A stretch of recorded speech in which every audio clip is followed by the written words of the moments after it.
Bonjour à tous, je m'appelle Pierre Hafner, je vis à Anglet.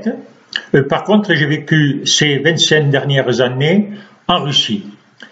J'ai été arrêté 3 fois, j'ai été agressé par le FSB, par les services secrets russes, et j'ai été obligé l'an dernier de quitter la Russie, et il m'est fortement conseillé de ne pas y revenir, du moins tant que Poutine est au pouvoir.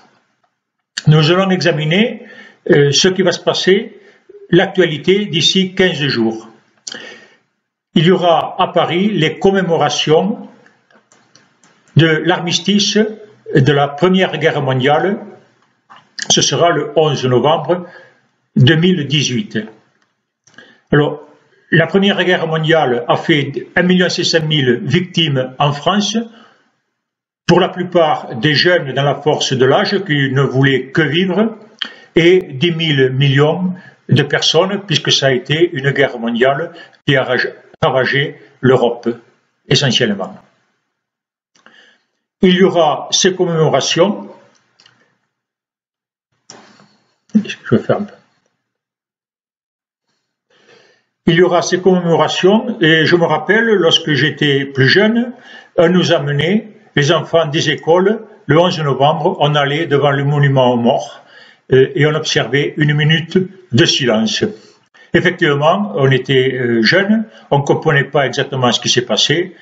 Ça a été une guerre horrible sur le sol français, et toutes les familles françaises, toutes, dont la mienne, malheureusement, ont souffert de cette guerre. Et sur le moindre village en France, il y a un monument aux morts. Absolument toute la France a souffert de cette guerre. Ici, nous avons un côté du monument aux morts à Bagnères-de-Luchon, c'est ma ville natale où je suis né, où j'ai passé ma jeunesse. Vous avez un côté, mais les 3 côtés sont ainsi. Ce n'est que des noms de jeunes qui sont morts. Par exemple, je vais citer des barreaux. Il y a 5 barreaux qui sont morts à Luchon. Pratiquement tous les mâles d'une même famille. Ça a été horrible. Et Poutine viendra à l'invitation de Macron. Poutine viendra à Paris assister à cette cérémonie. Et ça appelle plusieurs réflexions dont nous allons parler. Que vient faire Poutine à Paris et pourquoi Macron l'a invité? Est-ce pour la paix ou est-ce pour la guerre? Point de vue historique, ici vous avez l'armistice signé non pas le 11 novembre 1918, mais le 3 mars 1918. C'est la Russie est sortie de la guerre, a cessé d'être un belligérant et a signé cet accord de paix à Brest-Litovsk avec l'Allemagne. Et la Russie n'a pas participé, ensuite n'a pas participé à la guerre et bien sûr n'est pas partie prenante de l'armistice du 11 novembre 1918. Donc historiquement, la présence d'un représentant de Russie à Paris le 11 novembre ne se justifie pas. Il fallait faire une telle cérémonie le 3 mars 2018, qui n'a pas été faite, bien naturellement, et inviter les représentants, ou ne pas les inviter, des puissances occidentales qui n'avaient pas signé ce traité, et bien sûr, elles ne seraient pas venues, ça ne les concerne pas.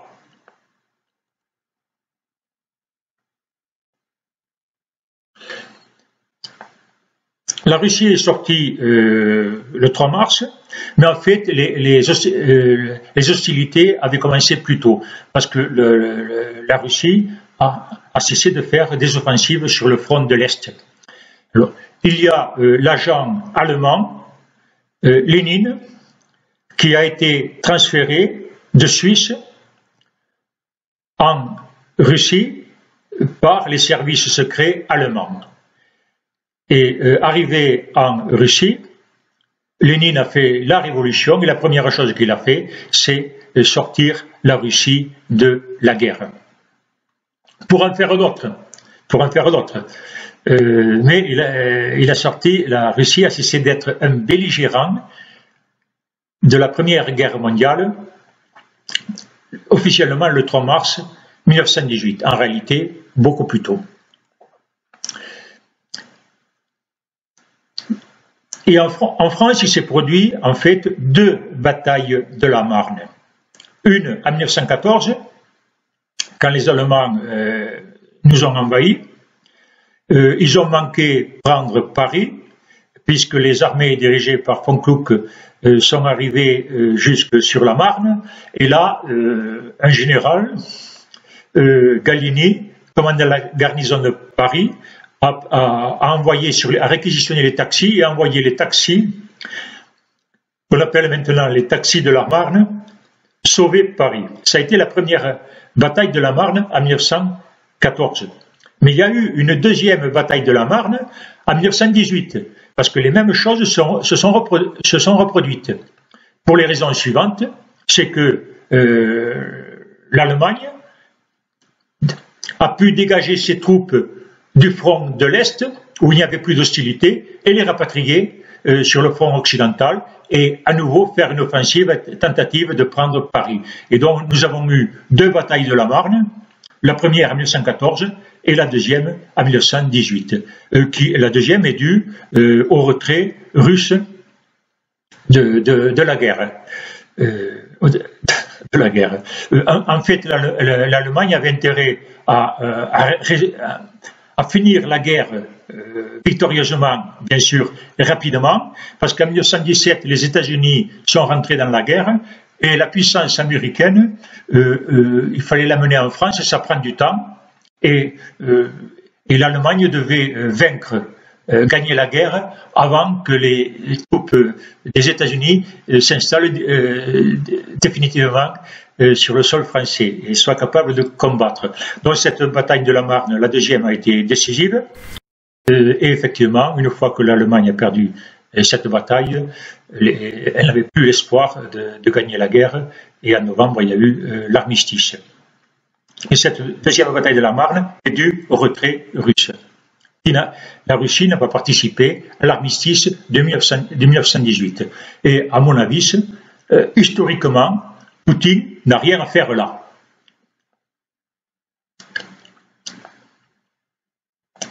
Alors, nous savons les raisons des guerres, je dirais, qui nous ont pollués, maintenant on dit pollués, c'est pire, qui nous ont exterminés au siècle dernier. C'est les conflits territoriaux. Alors, et notamment le conflit territorial Alsace-Lorraine, et une dispute permanente entre la France et l'Allemagne. Alors, tout le monde sait ça. Ce que je vais dire, c'est arrivé à tout le monde. Mon arrière-grand-père a fait la guerre de 70. Il a été fait prisonnier par les Prussiens. Mon grand-père a fait la guerre de 14. Mes grands-pères ont fait la guerre de 14. Un a reçu un éclat d'obus à Verdun. Il était resté invalide toute sa vie. Et mon père a fait la guerre de 39. Et il a été fait prisonnier. Il a passé 4 ans en Allemagne. Et nous sommes la première génération qui vivons en paix. Parce qu'il n'y a plus de conflits frontaliers. On ne se dispute plus en Europe, on ne se dispute plus les frontières. Ça a été une règle qui a été établie en 1945. On ne modifie plus les frontières par la force en Europe. Et depuis, on a la paix. Et il faut que cela continue. Hélas, il y a une personne qui a violé cette règle d'or, je dirais, qui nous assure la paix, c'est Poutine. La Russie, la nouvelle Russie, a, dès le début, on va voir, dès le début, a violé les frontières étatiques reconnues par elle-même et par l'ONU, par la charte de l'ONU, par la communauté internationale. Et la dernière, la plus flagrante, mais il y en a eu d'autres, c'est l'annexion de la Crimée. Alors il faut reprendre le discours que Poutine a fait à Yalta le 18 mars 2014. Ce discours, il est mémorable et c'est une copie du discours d'Hitler à Munich quand il veut annexer les Sudètes, le territoire des Sudètes. Hitler voulait faire un monde allemand, un État, un Grand Reich qui engloberait tous les Allemands ou les germanophones, les alémaniques. Et Poutine, dans ce discours-là, c'est rassembler tous les Russes ou les russophones dans un même État, sous la mère Russie, dont bien sûr il serait le président, ça vous avez compris. Et cela justifie l'intervention, des interventions militaires, des services secrets bien sûr, et des interventions militaires dans les pays étrangers. Les frontières ne valent plus rien devant le monde russe, comme les traités internationaux et les frontières ne valaient rien pour faire le monde allemand de Hitler. Et cela a justifié l'annexion de la Crimée sous prétexte que là, on parlait russe. D'ailleurs, il n'y a pas que les Russes, il n'y a pas que les Russes en Crimée, il y a beaucoup d'autres peuples. Donc, nous faisons, c'est une répétition de l'Europe avant la Deuxième Guerre mondiale. Depuis 1945, en 2014, pour la première fois en Europe, il y a une guerre pour des raisons de frontières, parce qu'un État peut annexer des territoires étrangers. On croirait qu'on n'a pas vécu, qu'on n'a pas tiré les expériences du passé, et à nouveau, il y a ce syndrome impérial que Hitler a utilisé avec les Allemands, les faire rêver d'un grand Reich, protecteur de tous les Allemands, ou locuteurs allemands, et Poutine utilise à nouveau, réavive ce syndrome impérial, de la puissance bafouée par la chute de l'URSS, anime un esprit revanchard et on va reprendre ce qu'on nous a appris. Et pour cela, on fait la guerre.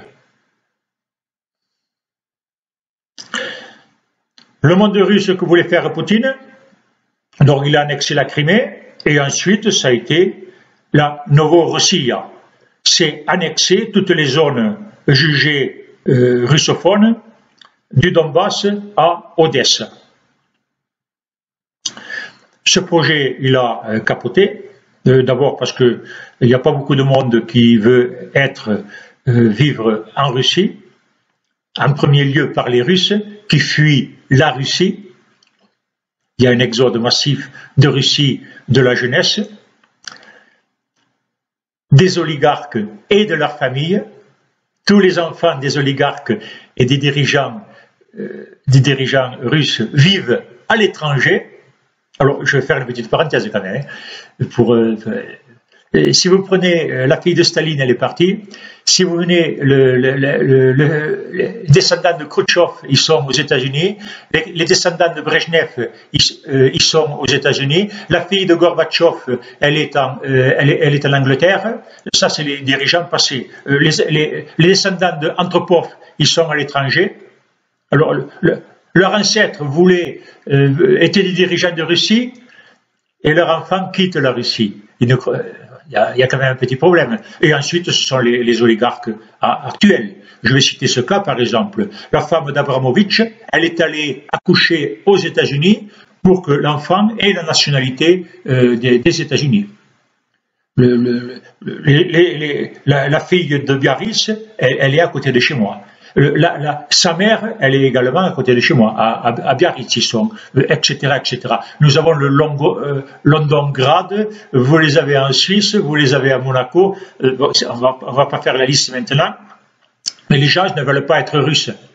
Et ceux qui sont en Russie n'ont qu'une idée, c'est partir. Et aujourd'hui, il y a un institut de sondage, Levada, officiel en Russie, qui dit que 10% de la population veut partir, et ce taux atteint 30% chez les jeunes. Donc, vous pensez bien que les gens qui vivent en Ukraine, ils ont le même comportement. Ils préfèrent s'associer avec l'Europe plutôt que revenir dans l'URSS qu'ils ont quitté. Je vous rappelle qu'en 91, il y a eu un référendum et les Ukrainiens, y compris les habitants de Crimée, ont décidé de rompre avec Moscou et d'avoir un État indépendant. Et ils ne sont pas prêts à faire la machine arrière, bien sûr. Donc ce projet de Novorossie a capoté. Le projet du monde russe a capoté. Après ça, Poutine s'est lancé dans d'autres aventures. En Syrie, en Libye, en Centrafrique. On en reparlera une autre fois. Et bien sûr, l'annexion de la Crimée a eu un engouement. Elle a relancé ce chauvinisme, cette notion de la puissance outragée par la chute de l'URSS après la guerre froide. Et c'est ce même sentiment chauviniste qu'a mis à profit et utilisé Hitler. Et Hitler était massivement soutenu par les Allemands dès 1933, quand il leur a proposé de faire un Grand Reich. Et bien sûr, l'annexion de la Crimée par Poutine, il a fait un tabac, et sa côte qui est chutée profondément, soudain, elle est remontée, soudain, avec la guerre. La côte de Poutine en Russie n'est ravivée que par des guerres. Plus tard, je pourrais vous montrer des graphiques par rapport à ce sujet. Chaque guerre correspond à un regain de sa popularité. Mais c'est typique des dictateurs. Et alors, comment Macron invite Poutine à Paris, où historiquement il n'a rien à faire? Et effectivement, c'est une révérence, une invitation, une révérence à cet homme, ce fauteur de guerre qu'on invite pour fêter la paix. Parce que l'armistice, c'est la fin de la guerre, mais c'est la paix retrouvée. Et Macron se comporte exactement comme Daladier et Chamberlain en 1938. Alors, il n'y a pas que lui. On retrouve ça, des idées dans des politiques en France, et pas qu'en France, où on dit, on donne la Crimée à Poutine, il sera content et on aura la paix. C'est exactement le raisonnement que faisait Chamberlain et Daladier en 1938. Quand Hitler a dit « je veux le territoire des Sudètes », on a dit, on va lui donner les Sudètes et après on aura la paix. Mais après on n'a pas eu la paix, on a eu la guerre. Parce que l'appétit vient en mangeant. Et si les adversaires ont cédé une fois, c'est-à-dire qu'ils peuvent céder une autre fois. Et en plus, aujourd'hui, Poutine a des moyens pour faire pression supérieure à Hitler, puisqu'il a l'arme nucléaire. Et maintenant, ce raisonnement s'emploie régulièrement. Il a déjà dit dernièrement, il a dit, s'il y a une guerre nucléaire, nous on ira au ciel et vous irez en enfer.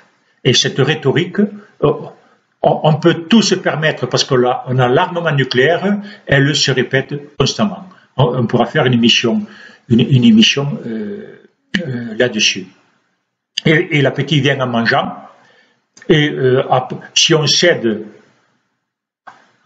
en acceptant si la communauté internationale accepte que la Crimée soit officiellement intégré dans la Fédération de Russie, il y aura les exigences suivantes. Parce qu'il y en a eu déjà d'autres. Et nous connaissons ce mécanisme. C'est le mécanisme qu'a employé Hitler. On a accepté qu'il réoccupe la Ruhr, qu'il la réindustrialise. À Potom, on a accepté la remétallisation. Ensuite, on lui a dit, prenez les Sudètes. Après, il a pris la Moravie et la Bohème, mais sans demander la permission. Avant cela, il a fait l'Anschluss avec l'Autriche, aussi sans demander la permission, etc., etc. Et vous savez où c'est que ça nous a mené. Donc, il faut, dès le début, faire face, être ferme sur ses positions. Parce que Hitler, comme Poutine aujourd'hui, il comprend les faiblesses des uns et des autres. Et il s'infiltre dans les brèches qui apparaissent pour aller plus loin. C'est exactement la politique de Poutine aujourd'hui. Il y a ces réseaux. On va citer par exemple l'Autriche, le gouvernement autrichien, qui est un gouvernement d'extrême droite. Poutine, il va en Autriche, il rentre là en ouvrant la porte en donnant un coup de pied. Il est invité, la ministre des Affaires étrangères autrichienne l'a invité à son mariage. Ils ont dansé ensemble. Vous connaissez les positions en France de Mélenchon, qui retourne la situation en disant c'est l'Europe qui agresse la Russie. Non, c'est la Russie. La Russie est un pays fasciste, est un pays agressif et c'est un pays qui fait des guerres. Alors, il y a une chose que je ne supporte pas, c'est d'entendre dire que les nazis, les Waffen-SS sont à Kiev, en Ukraine. Alors, on va regarder.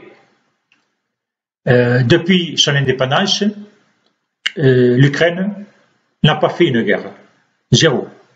Depuis son indépendance, la Russie a fait des guerres et des conflits en Moldavie, 2 en Géorgie, l'annexion de l'Ukraine, la guerre au Donbass, la guerre en Syrie, 2 guerres contre les Tchétchènes qui avaient déclaré leur indépendance et il y a encore beaucoup de conflits cachés. Donc aujourd'hui, les fascistes, les Waffen-SS, qui annexent les territoires étrangers, ce sont les Russes, ils sont à Moscou, ils ne sont pas à Kiev. Et l'Ukraine est victime de ce syndrome impérial russe qui veut à nouveau la dominer.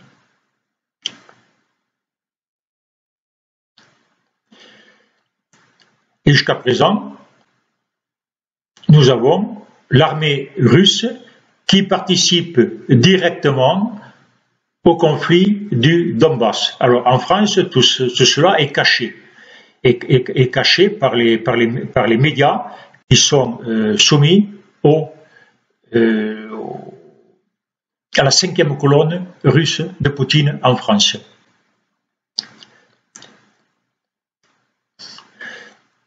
Si vous allez au centre de Kiev, ici vous avez le monument aux morts. Alors, progrès oblige, maintenant on met les photos. Et ce conflit déclenché par Poutine contre l'Ukraine a fait aujourd'hui 15 000 morts. Donc, c'est une guerre déclenchée par Poutine en Europe qui a déjà fait 15 000 morts, qui dure depuis 4 ans. C'est plus long que la Deuxième Guerre mondiale entre la Russie et l'Allemagne. On ne voit pas le bout du tunnel, comme on dit, et on ne sait pas quand c'est que ça va finir. Et il y a de fortes chances que cette guerre embrase d'autres pays et peut-être toute l'Europe et peut-être le monde entier. À nouveau, un conflit territorial peut être à l'origine d'une guerre mondiale.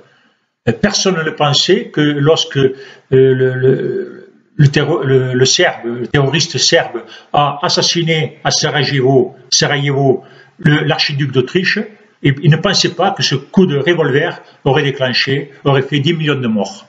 Aujourd'hui, c'est l'inconnu. nous avons un nouveau Hitler nucléaire qui veut construire un monde russe, qui se moque des frontières, des accords internationaux signés par lui-même et qui fait la guerre.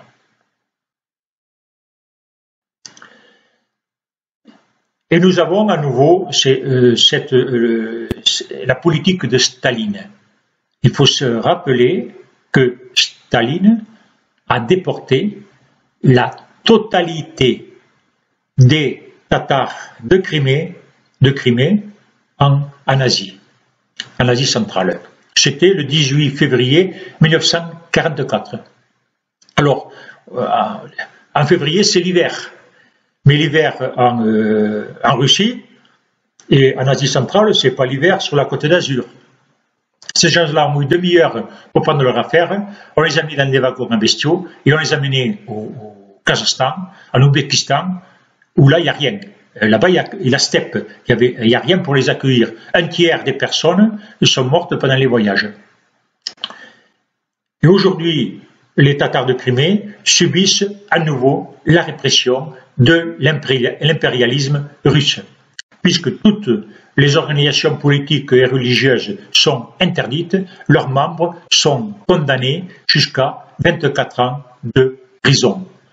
Et il y a un exemple, c'est un Ukrainien, Oleg Sentsov, régisseur, qui a été arrêté par l'occupant russe en Crimée et qui a été déporté au nord du cercle polaire et condamné à 20 ans de prison. Les conditions de détention sont extrêmement dures. C'est ce que faisaient les Boches chez nous pendant la guerre. Quand je dis Boches, je dis les nazis. Je ne dis pas les Allemands. Et ce syndrome impérial russe, il est apparu, on aurait pu s'en douter, il est apparu dès l'apparition de la nouvelle fédération de Russie, avec le conflit en Moldavie. Le conflit en Moldavie, où les armées russes ont fait la guerre contre la Moldavie, et elles étaient dirigées par le général Lebed. Et le général Lebed était très populaire en Russie. C'était au début des années 90, moi j'étais là-bas. D'ailleurs, il a fait des voix aux élections. Il s'est présenté contre Helsinki, il a fait 10%, ce qui est tout à fait remarquable. Mais enfin, il s'est fait acheter, on l'a nommé directeur du Conseil de sécurité de Russie, après gouverneur à Krasnoïarsk, et après son hélicoptère est tombé. Comme ça, il ne s'est pas représenté aux élections. Et s'il s'était représenté, il aurait eu Poutine en face. Donc, et cette syndrome impérial s'est développé, et il y a eu des adeptes en Europe. Des régimes, aujourd'hui, malheureusement, des régimes fascistes s'installent en Europe. Et j'ai cité l'Autriche, on pourra donner plus de détails sur l'Autriche un peu plus tard. Il y a également la Hongrie, avec Orban.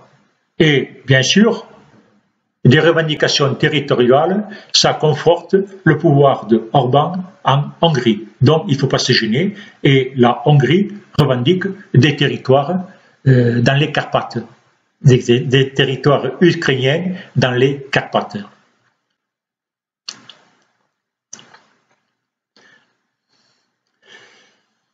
La Russie a continué à mépriser les frontières internationales. Elle a fait donc 2 guerres contre la Géorgie. À gauche, zébré en violet, ça a été la guerre contre la Abkhazie, que la Russie a tout simplement annexée. Et ensuite contre l'Ossétie du Sud, qui est un territoire géorgien, qui a été également, tout bonnement, annexé par la Russie. Là, on n'est plus dans le domaine du monde russe, parce que ce sont des Abkhazes et ce sont des Ossètes. Mais c'est les anciennes colonies que l'on récupère.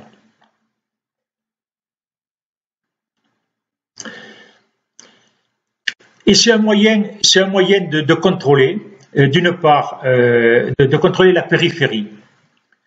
Ces conflits permettent d'étendre ces conflits dits interethniques, qui n'en sont pas, on va en parler, permettent d'étendre son influence au-delà des frontières et de contrôler les marches. Parce que les empires n'ont pas de frontières. Les empires, ils ont des marches. Et également à l'intérieur du pays. Par exemple, on sait que en 99, c'est la guerre contre la Tchétchénie déclenchée par Poutine qui lui a assuré sa première élection. Alors il s'agit d'une vaste provocation puisque le FSB a dynamité les maisons d'habitation en Russie, dont une à côté de chez moi où j'habitais à Kashirskaya, c'est l'explosion m'a réveillé le matin, et a accusé les Tchétchènes. Il n'avait rien à voir à ça. Et donc Poutine, en grand général, je l'ai vu devant la télévision, il a une carte de Caucase, il nous a expliqué je vais reconquérir le Caucase. Et tout le monde a applaudi et on a réélu Poutine.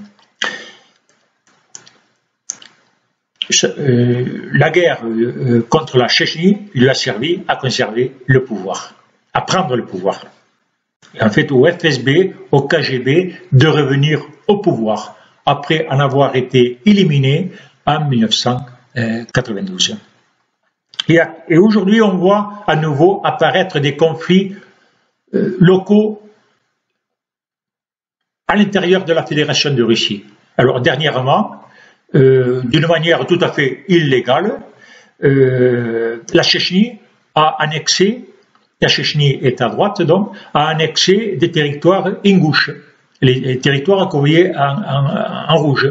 Et bien sûr, il y a eu des protestations à Ingouche, et dans les jours qui ont suivi, il y a eu des manœuvres de l'armée russe dans la région, et on a vu, il y a des vidéos sont apparues sur Internet, des déplacements de colonnes de matériel militaire, des colonnes militaires absolument imposantes qui sont venues aux abords.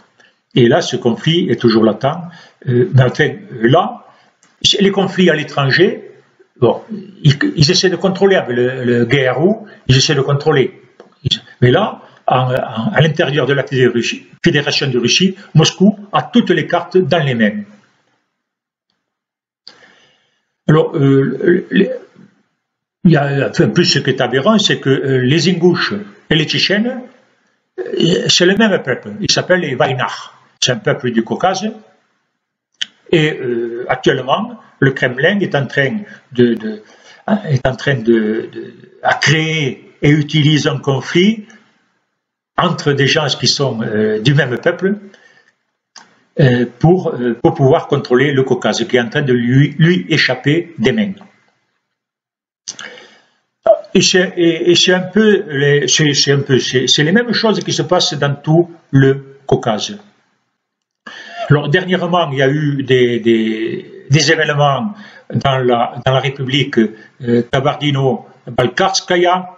Alors, c'est celle qui est en gris.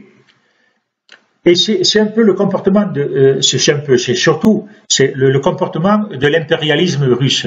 C'est de créer des régions autonomes, qui aujourd'hui sont devenues fédérales, des républiques fédérales, et qui englobent deux peuples. On l'a vu en Géorgie, même trois. En Géorgie, il y avait les Ossètes, les Abkhazes et les Géorgiens. En Ukraine, on a les Tatars, on a les Russes et on a les Ukrainiens. Et là, au Caucase, dans cette république, Kabardino-Balkarskaya, vous avez deux peuples. Un, c'est un peuple caucasien, les Kabardines, qui sont des Charkets, et ensuite nous avons les Balkars, qui sont un peuple de langue turque. Les uns vivent en montagne, les autres vivent dans le Piémont.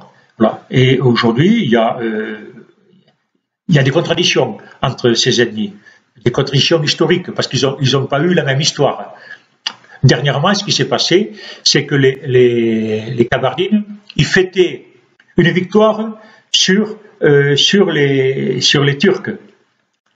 Et bien sûr, les Balkars n'étaient pas contents que cette victoire soit fêtée chez eux, parce que ce sont également un peuple turcophone. Voilà. Et dont l'armée est intervenue. Et là, il y a un conflit que Moscou contrôle et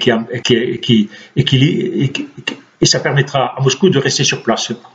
Bon, c'est exactement pareil à celle qui est en marron là, c'est les Karachais et les Tcherkesses. Les Tcherkesses, c'est un peuple caucasien, semblable aux Gabardines, et les Karachais, c'est un peuple turc. À gauche, on le voit uniquement avec des pointillés, c'est les Adygues. Alors, ça c'est bon pour la petite histoire. Les Adygues peuplaient toute la région de Kouban, qui va de la Géorgie jusqu'en Crimée. Toute la région, toute la côte était Adygue. Les Russes, en 1864, ils ont exterminé les Adygues, c'est le mot qu'il faut employer, c'est un génocide. Il y a 2 millions d'Adygues qui ont quitté, les Tcherkesses, qui ont quitté leur pays, ils se sont installés surtout au Moyen-Orient, comme ça que la garde du roi de Jordanie est tcherkesse, Moscou a fait ce qu'on appelle un Bantousan, comme en Afrique du Sud.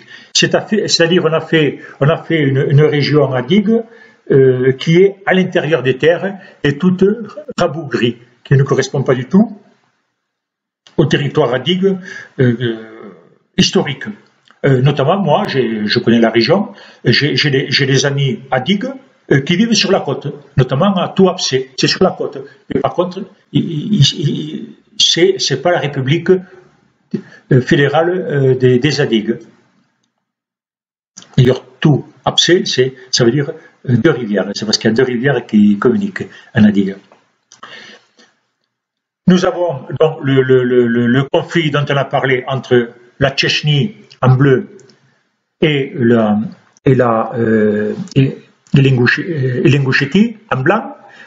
Alors vous voyez en rouge, on voit que et l'Ossétie en rouge, on voit que l'Ossétie pénètre fortement dans l'Ingouchétie blanche.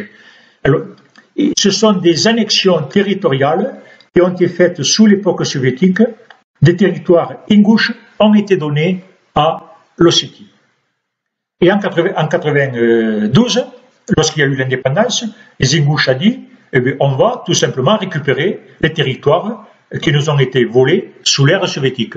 Et là, il y a une guerre entre deux sujets de la Fédération de Russie, entre les Ingouches et les Ossètes, pour ces territoires. Et Moscou est intervenu militairement du côté des Ossètes.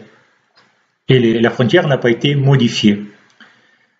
Donc vous voyez, les Ingouches sont pris entre 2 peuples, les Ossètes et les Tchétchènes, que soutient Moscou. Et les 2 rongent les territoires ingouches de chaque côté. Bon, il y a également un conflit territorial entre la Tchétchénie et la région de Stavropol, qui est en jaune. En fait, c'est une bombe. C'est une bombe avec plusieurs détonateurs. Et Moscou, ça permet à Moscou de contrôler le mouvement. C'est ce qu'on appelle la gestion du chaos. Quand on perd le contrôle d'une situation, on crée là le chaos et on intervient comme on peut pour gérer ce chaos, pour empêcher à cette entité de se développer indépendamment et librement. C'est ce qui se passe en Ukraine. Après avoir perdu le contrôle sur l'Ukraine, on peut le récupérer. Moscou tente de le récupérer de cette manière-là. On pourra parler d'une autre émission de cela dans une autre émission, surtout à la lumière des événements actuels. Qu'est-ce que ça veut dire? Ça veut dire que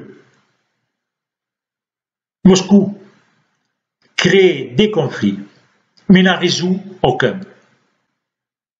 ces conflits doivent perdurer. Et ça permet à Moscou de rester sur place. Alors, nous avons un exemple qui a commencé à la fin de l'URSS, ça a été le conflit entre les Azéris et les Arméniens. Il y a eu des pogroms à Sumgaït, où des dizaines d'Arméniens ont été tués. Et lorsque Moscou a fait les républiques, il s'est soucié de faire des territoires mitigés. Et si vous voyez ici l'Arménia, vous avez une partie jaune à gauche, en bas, Nakhitchevan. Ce sont des Arméniens, des Azéris qui vivent là. Et par contre, à droite, vous avez l'Azerbaïdjan et vous avez la partie rouge, Nagorno-Karabakh. Et là, ce sont des Arméniens. Et c'est ainsi qu'à la fin de l'URSS a commencé une guerre lors de l'URSS. Sous Gorbatchev a commencé une guerre entre ces deux peuples, entre l'Arménie et l'Azerbaïdjan, pour le problème de l'enclave arménienne du Nagorno-Karabakh. Et aujourd'hui, 30 ans après, ce conflit continue, on ne sait pas comment il va finir. Et il ne finira pas tant que Moscou aura son influence dans la région. Je vais vous expliquer pourquoi. Parce que Moscou a des bases militaires en Arménie pour protéger les Arméniens, et parallèlement, Moscou livre des armements à l'Azerbaïdjan, ennemi de l'Arménie. Je vais citer un autre cas. Vous avez un accord de défense entre l'Arménie, la Russie et la Biélorussie. L'Azerbaïdjan n'en fait pas partie. Eh bien, la Biélorussie, alliée de l'Arménie, livre des missiles tout à fait modernes à l'Azerbaïdjan. C'est-à-dire, la puissance, l'ex-puissance coloniale n'a aucun intérêt à résoudre à ce que les conflits qui apparaissent dans ces anciennes colonies ne soient résolus. Cela lui permet de garder son influence sur place. Donc, nous avons eu le soviétisme, les mêmes hommes du Parti communiste, du KGB. Poutine était au Parti communiste et au KGB, comme tous les autres. On ne va pas faire la liste, ce serait trop long.